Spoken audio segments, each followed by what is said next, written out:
Okay,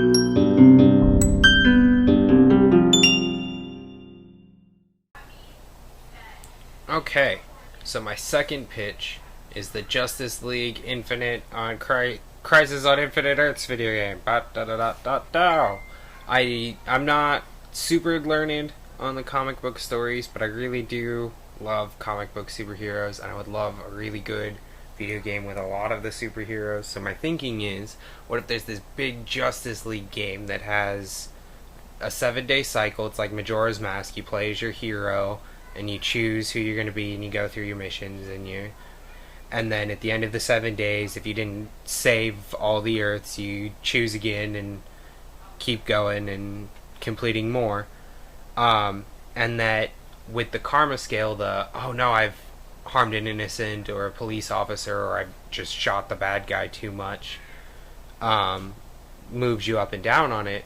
But when you go from middle to high end or low end, it'll change the look of the video game. So Vigilante on the karma scale, which is the bottom, will be live action and gritty kind of style of video gaming, and then the middle civilians will be comic book style drawings, and then the heroes will be cartoons like the Justice League cartoons and stuff.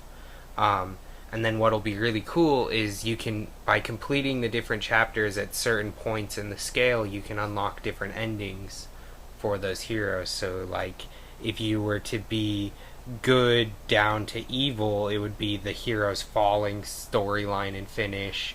And if you go from good to from evil to good, it'll be the hero's rising story.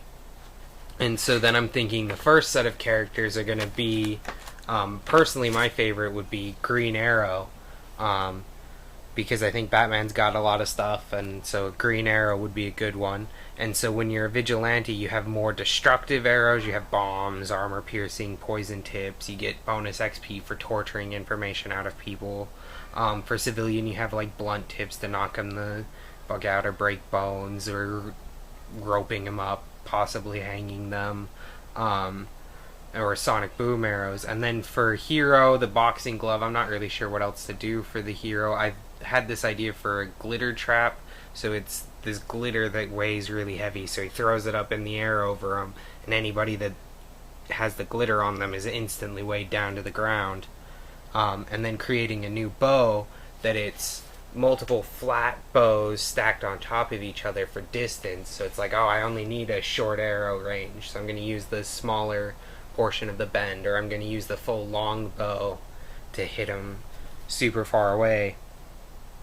And that the other heroes, the smaller time heroes you can choose with him on his set of the missions, are going to be like Squirrel Girl and other ones that can kind of fit similar combat styles and programming way of fighting. And so then the second hero that I was thinking of would be the Flash, and it would use that 3 joystick system to create a bubble that is your strafing bubble. You set the bubble where on the map, and the Flash is running around there dodging the attacks, and then your normal movement and stuff is you actually like planning out the speed dash to hit him, and so you're kind of just drawing lines with your normal joystick controls of up down lookings and stuff to draw the line to hit him, and then your third joystick is moving where you're technically at in real time, is running all around in that circle. And then the karma scale changes the style again, and I'm not sure about the powers. This one's not as fleshed out as the Green Arrow one, but what would be really cool is then to get the artists from the comic books to do these specific characters. So like I was thinking maybe Kevin Smith for the Green Arrow, and then I don't really know who draws the Flash comics because I'm not super learned in them, but I think that would be a really cool way to do video games, would be to the scale sets how it looks and what powers you have access to. So if you want to be a good guy and do the good things, you gotta actually do the good things and stuff. Thank you for listening to my pitch.